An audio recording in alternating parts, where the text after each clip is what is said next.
গ্রামীণ এবং শহর দুটি জীবনেরই আলাদা সৌন্দর্য আছে, তবে গ্রামীণ জীবনের বেশ কিছু টক্সিক সাইড রয়েছে।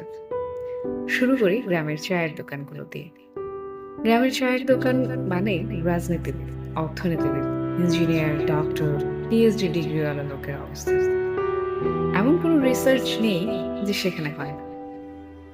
আপনার আমার জ্ঞান সেখানে নগণ্য মাত্র। গ্রামের বেশিরভাগ মানুষ ব্যক্তিগত জীবন বোঝেন না, তারা তাদের জীবনের থেকে আপনার জীবন নিয়ে বেশি চিন্তিত। কোনো মেয়ে যদি কালো হয়, তবে 3 থেকে 5 বছর বয়স থেকেই সে বাচ্চাকেও মানুষ বলা শুরু করবে, তুই কালো। একটা কালো খাটো মেয়ের বিয়ে নিয়ে তার পরিবার যতটা না চিন্তিত, আশেপাশের মানুষের চিন্তায় আপনার ব্রেইন ঠিক রাখা ডিফিকাল্ট হয়ে পড়বে। এখানে পোস্ট গ্রাজুয়েট করা ফার্স্ট ক্লাস সিটিজেন কোনো মেয়েকে তুলনা করা হবে লম্বা, ফর্সা,